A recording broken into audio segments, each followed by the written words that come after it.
is mystical Ariel here to shake the matrix, expand our minds, and make us all think.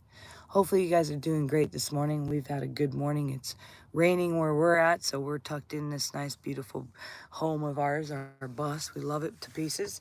And we just, it's been a good weekend hanging out with friends and chilling out, and I've had some good meditations. And today we're going to talk about awakening from this external programming. Holy crap, have we ever been lied to? And I'm going to get into some details that maybe, we didn't think about, we didn't know, we didn't realize. And now you might think twice about what happens with your future kids and what you're going to do for education. Like, just got to think about this stuff. Okay, well, let's talk about this, all right? What would happen now? Could you imagine what would happen if we did the opposite of what this entire world has been teaching us all this time? A world that programs us to seek a validation, to prove our worth, and to abandon our inner truth for the approval of others. This is where we begin to our return, guys, is when we break from this, by remembering everything we've been taught to chase, to look for external validation, to perform was never the answer. Never. Let me tell you something even about myself. There was really a time in my life, not even that long ago, where I chased for those connections. I chased for those people that would be able to lift me up and say, hey, no, she's not what you think, this is what she is. And I chased after them. I would try to create those relationships around me. And I would try to align myself with those who had influence, platforms, microphones, something in me wanted them to be seen. I wanted to be seen, not them. Something in me wanted to be out. Something inside me could see I was this prisoner. And then one day, after all these things that I went through, the depths of going to the deeps of the internal, the way when you gaze into the mirror and you look at the story of what you decided to believe about yourself. And I sat there in silence. And I made a different change. Instead of letting people know my pearls, I kept them hidden. I didn't share my gifts. I didn't perform. I went still. And in that space, everything changed. And in that space, peace, alignment, divine flow. I realized the noise of the world had been blocking my access to the kingdom that was already within.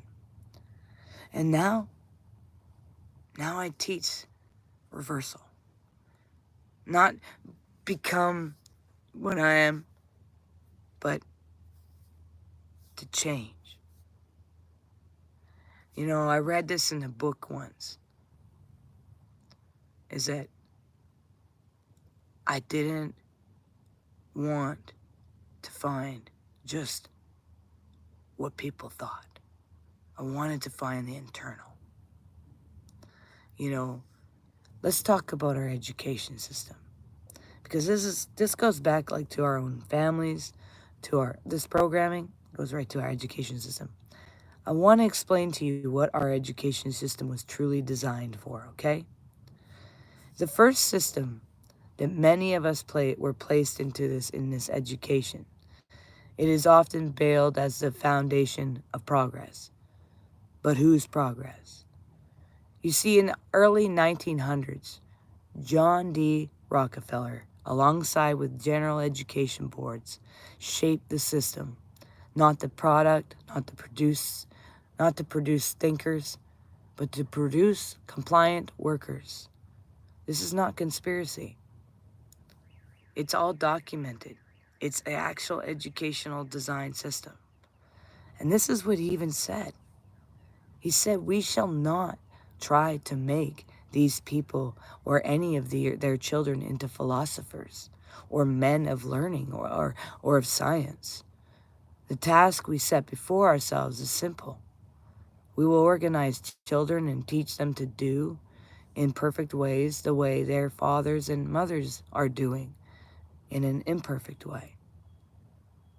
So let that settle a little bit there in your bones, okay?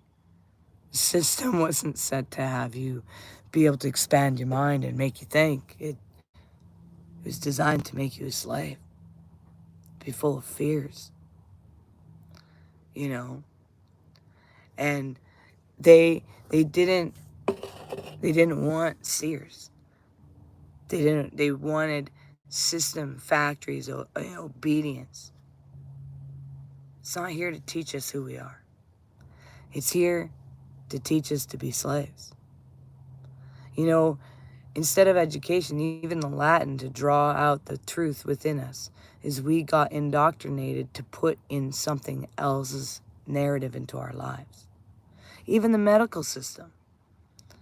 You know, after Flexnor reports also backed the Rockefeller money, the entire holistic and indigenous model of healing was erased from the mainstream. Believe that?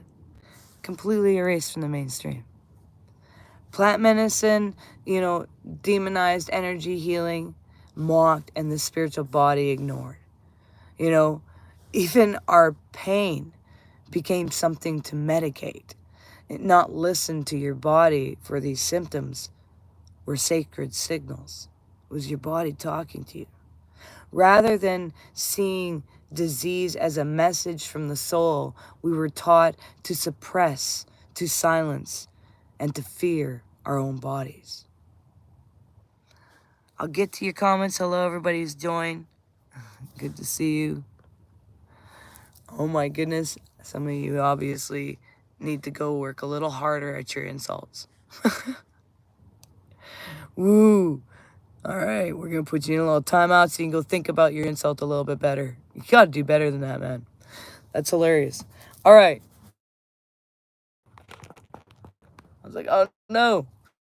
Sorry, my phone went off for a second and, there we go for a second. Anyways, so we were even taught to ignore these things.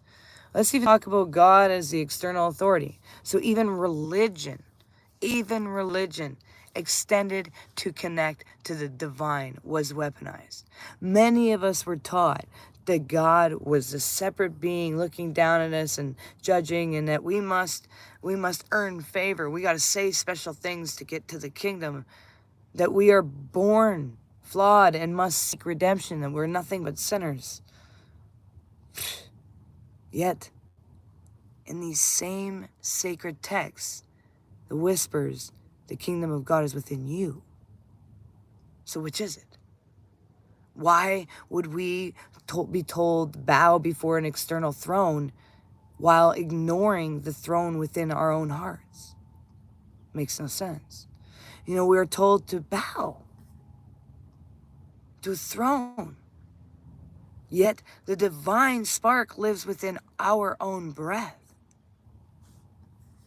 And instead of igniting our inner knowing, many religious systems taught shame, fear, and heresy. Technology, social media, and external validation culture. Enter the modern age of mirrors. Our phones, social media turned us into performance. Everything filtered, curated, and controlled. The algorithm trains us to chase attention, to trade authenticity for applause. We're confused being seen with being known.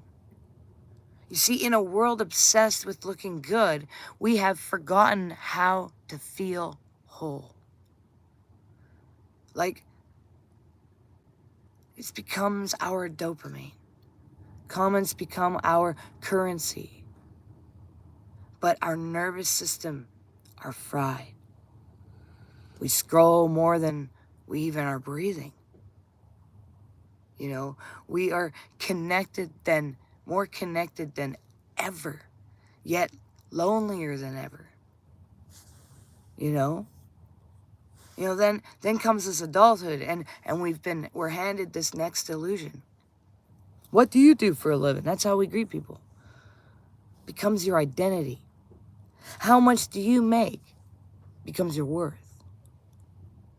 We glorify, hustle, we treat, we burn out like trophies, but the soul was never meant to live in a cubicle or clock in and out for a purpose, or have to have a title to make your value. Hello, bye-bye. You're speaking facts. Tyler, how's it going? A lot more people need to hear this. Well, thank you. We'll share it and get it out there. We all got to start teaching this, right? Anyways, every time we push to prove, we pause our becoming. Wow. Think about that.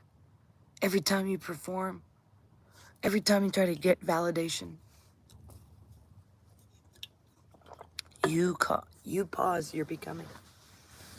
You pause you accessing the truth of your being. Success becomes survival. Authenticity gets traded for productivity. And yet something inside whispers, there's more. It's time to do the great reversal. What happens when we do the opposite of what the system's teaching us? When we stop chasing the external and start cultivating the internal. This is the great reversal. This is the return to the inner kingdom. We were told to seek validation, but validation is the prison. We were told to work harder, but the rest is the revolution. We were told to look outward, but truth is within us. Imagine this world if we turned off the screens and we went into nature and sat in silence. We trust the voice within more than the noise that is outside. The world told us to seek validation. But the truth is, validation is the prison. Freedom begins the moment we stop. Try to be seen and start simply just being. Try not to be seen or perform or to validate, but simply be. And the universe sees you when you remember yourself. Peace, Tyler. I appreciate you, man. Much love, and may you have a good day. Peace and love. Make sure you do one thing towards your dreams every single day, people. Make sure you recognize you're valuable and you matter and you're all unique puzzle pieces, part of this ultimate puzzle of the cosmos. Make sure you hit like and subscribe. And also, share this stuff. Let's get people to hear this. Peace and love, y'all.